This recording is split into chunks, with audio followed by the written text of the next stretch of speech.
talaga. Very negotiable po naman. At saka as much as possible, kung makakatulong tayo sa politiko na ipasok sa pondo ng bayan, why not? Diba? If that would help us. Kasi iniisip ko rin naman po eh. Pwede mong palabasin na yung election. Yes.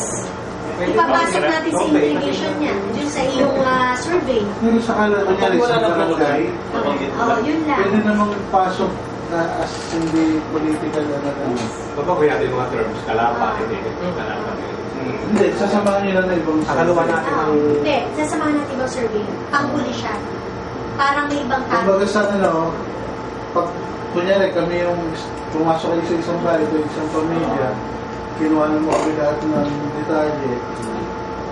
Tapos okay, kung kaya pa picturean, tapos pagdating sa opisina, doon mo lang papasok na ibabase mo ka, butante pa kami lahat.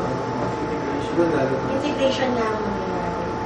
That would help kasi alam mo, imagine mo kung magkano man ang ipe-presyo niyan. Kasi isa rin problema namin, minsan, ang dami na nakatira sa isang bahay. Kinuha namin, pala mga nagugutan. Oo. At least dyan, makikita nyo na sa household na to, malalaman mo kung botante. Sino po si Carmela dyan?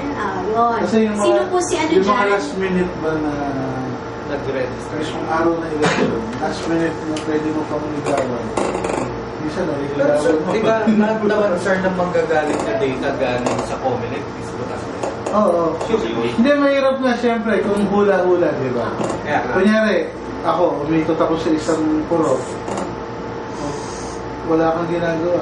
Tumulong ka doon. Kami lang, direct book buying lang yun. Kasi yan, alam mo lang Binyara mo, hindi pa bakit hindi mo taga-taga. Napadaan lang pala doon. At least we have the verification. Pag nakita mo si Ryan sa gitna ng kalye, sigurado ka na pagtingin niya sa database. Si Ryan Gutierrez, bagay botante ng Tagiga, ng Purok, ano. Tsaka isa pa, kung may dalang tablet, nahingi ng tulong, yan. May dala kang tablet, kapadaan ka, patay ko ako dito, nandun ka sa area niya, kita mo kagad kung sino siya. Tapos hihingi ng tulong, pwede bumoto. Kasi kaya, sa scholarship namin, nangyarap namin. Dapat butante ka ng Tagiga. Nagkakaroon namin lang yan. Pag hindi ka butante, Kailangan talaga. Paano katulad yung graduate ng 40, hindi mo botante yung sa ito yung ma'am, yan, talagang may certificate, may galing sa school na ano. Pero talagang... yung katulad doon, na-analyze ko ba kung ilan ang natatarget mo doon? Magulang ang target nyo doon, ano? Kasi yung from high school to college, 16 years old lang yun eh. Hindi pa yun botante. They will never feel the... Totoo yun. Diba ba? Siya kaya ang ano yun dapat doon. Sa magulang ang directed hindi sa bata. Hindi maintindihan kahit anong araw. Folder na ba po? This will help a lot talaga. Kahit po ako talaga ay very impressed sa sistema po ito. Dahil ipinanalo po talaga niya ng governor. Yung muli dapat yan.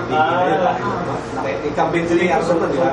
Siya yung parang... Incumbent siya, nandun to think ha, may pondo, nakaupo, administrasyon, tapos siningitan ng from the other 2 districts kasi kami.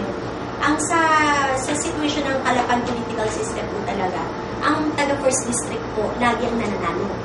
It's first time na si governor for second district ang nananalo.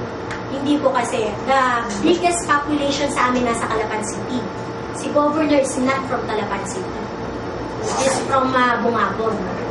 Malayo. Yung pagkatapos na ng let's say pagkatapos na ng campaign, yung scoring na, botohan na, sa gabi, paano po nakakarating yung data set?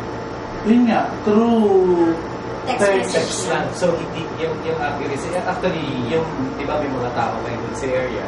So, meron yung tablet. Connected din yung sa system. Nangyayari, as of 8 p.m., ganito na yung boses sa kusintong kanto. Ganun na. Ayan, so, iti-text din niya, not exactly iti-text. Itatype na niya dun sa system yung score niya. Parang sa screen na lang, kunyari, ako, Si Mayor naman, nasa screen na lang. nakaupo na lang siya, nandun nakakulong sa isang kwarto niya para nakapag-concentrate.